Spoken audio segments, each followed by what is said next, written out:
Hi, it's Shandy from ExpressionFiberArts.com. Welcome back to my channel. I am so excited you're here because today we're going to be making this super fun knitted shawl pattern.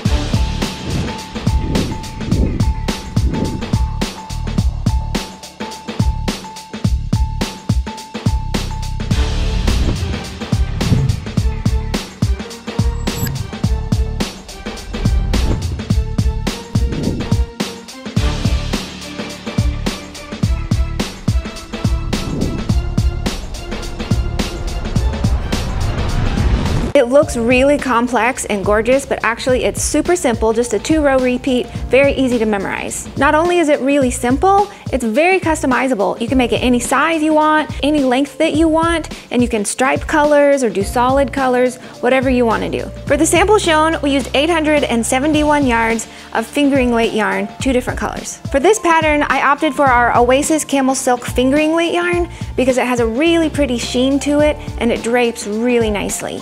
You'll also need US size 5 circular knitting needles. I recommend at least 24 inches, if not 32. You want plenty of space to accommodate all the stitches. Let's get started. Begin by casting on 5 stitches using the longtail cast on method.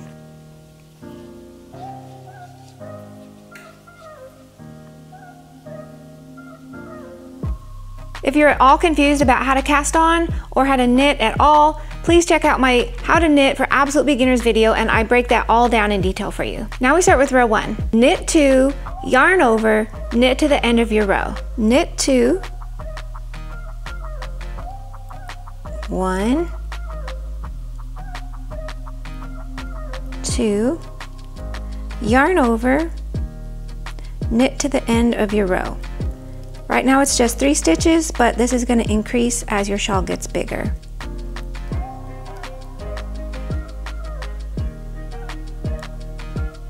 Now we're going to work row number 2. Knit 1, knit 2 together, knit until just 2 stitches remain in your row, yarn over, knit 2.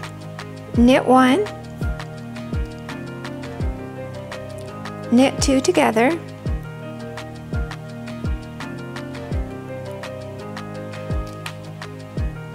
knit until you just have 2 stitches remaining. So right now it's just 1 stitch, but your rows will get bigger and bigger. So when you have 2 stitches left, yarn over and knit the final 2 stitches. 1, 2. Now you're going to repeat those 2 rows over and over and over and over to create your shawl. And that's it. That is the pattern. What's happening is on row 1, you are increasing 1 stitch every time you work that row. So your shawl is getting wider and wider and wider and making a really cool look. Let's work those 2 rows again. Let's repeat row 1 again. So knit 2, 1, 2, yarn over. That's what's creating the increase. And then knit to the end of your row.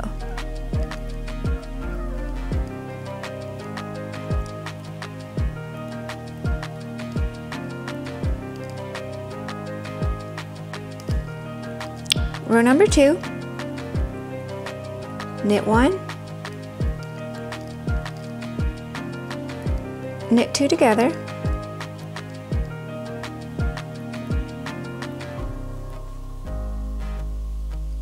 knit until you have 2 stitches remaining, yarn over, and knit the final 2 stitches.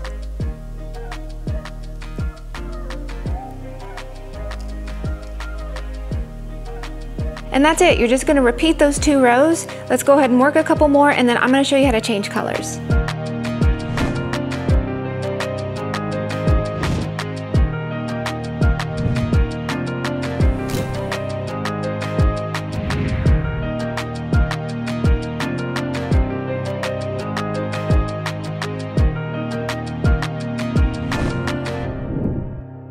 You can see how it's starting to form this triangle shape and the rows are getting wider and wider. For this sample, we worked with color number 1 until this short end was 25 inches long. Then we switched to doing 2 rows of color 1, 2 rows of color 2, 2 rows of color 1, 2 rows of color 2 for an additional 25 inches along that short edge. And then for the final 25 inches, we worked only with color number 2. I'm going to show you how to alternate colors so you don't have ends to weave in when you're done. Whenever you're ready to change colors, just go ahead and drop color number 1 and start working with color number 2. Drop color number 1, pick up color number 2, and just start knitting.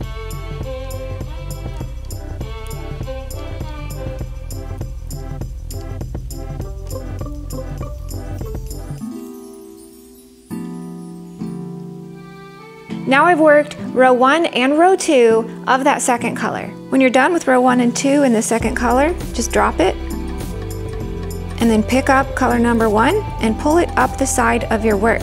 You don't have to cut your ends. Just make sure not to pull it too tight and then start knitting.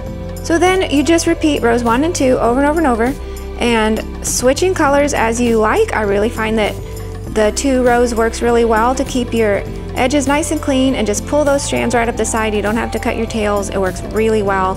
It's very efficient. When your shawl's as big as you like, you want to bind off using your favorite stretchy bind off.